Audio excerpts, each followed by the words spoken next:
South Australia is about to become the first state to ban plastic drinking straws and other single-use plastics.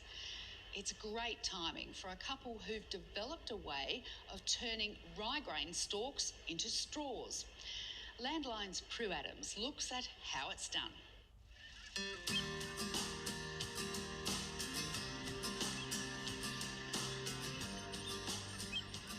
We were travelling around Australia.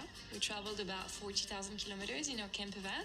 And during our travel, we couldn't stop noticing plastic everywhere. French visitors Marion Vigo and Alexis Branlard are determined to help clean up Australia, one piece of plastic at a time. Straws were always on the top 10 item, so anywhere from the park to the beach to the streets, really. It got them thinking, what if they could replace the millions of plastic straws we use every year with something that was sustainable, renewable and compostable?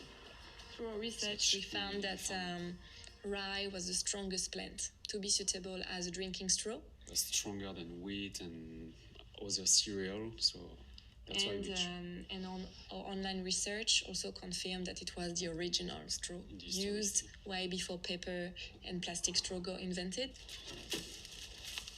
All right, guys, so we're going to sort this bunch first, get the widest and the biggest straws, and then we're going to start cutting, all right?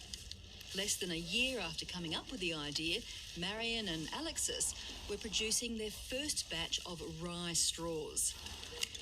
They're supported through a new South Australian government program providing temporary migration visas to foreigners who come up with innovative business proposals. They have 3 years to get their startup off the ground. Hello, Marianne and Alexis and everybody else. Hey, how are you? Good. So what are you doing? Well, we're looking really for the thickest one that we can find with a big enough space between the nodes. So afterwards, it will be a straw. Right. So all the ones that are too thin, like these, or broken, or the one that have the nodes too close to each other, we don't pick them. We just put them back into the paddock. They were determined their straws would be made from organic cereal, so they trawled through the certification bodies and contacted Riverland grain growers Josh and Parie McIntosh and Justin and Rita Porker. They never thought of using their rye stalk as drinking straws. They were focused only on the grains, and they never looked at the rest of the plant.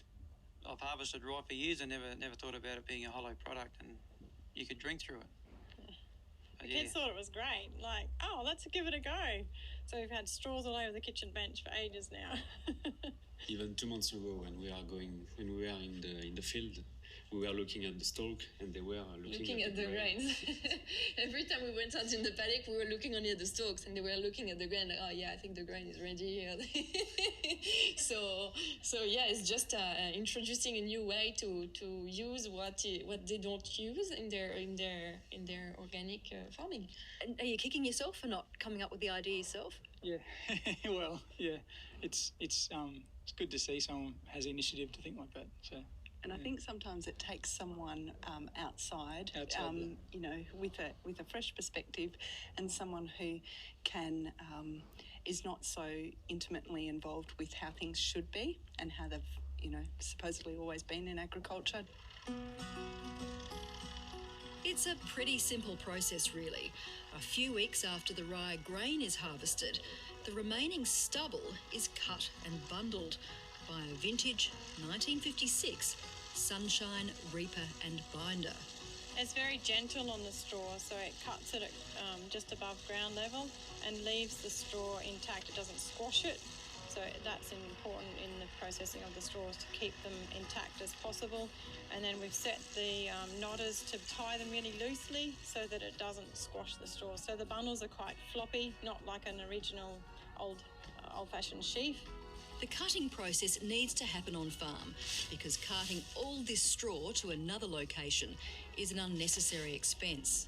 This year we're just donating the straw so that we can see the project happen, and then I guess in the future there'll be some bright sparks, come up with some bright ideas to make it work. So far, almost 50,000 straws have been cut manually for this first batch, and it's expected they'll produce 300,000 this year from just one farm. We know manually we cannot really we cannot create as much straw as we wish we could. So, of course, looking into machines and automation and being able to increase the volume of straws that we can produce would be our goal. The leftover husks and other straw matter is spread back on the paddock, while the European innovators love the lack of waste and always aimed for their straws to be a byproduct of the grain industry. The farmers are already thinking ahead.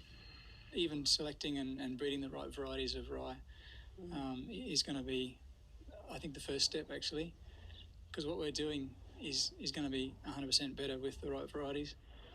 In a greenhouse on the Waite campus of the University of Adelaide, agriculture students have been investigating different rye varieties that would best suit drinking straw production. How do you find them compared to the previous one in drought conditions? Oh, they seem to be taller and they probably weigh more.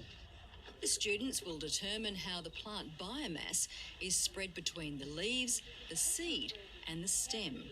The stems that the students are harvesting here today will actually move on to another group of students doing food and nutrition science who will evaluate the sensory properties of the stems for straws.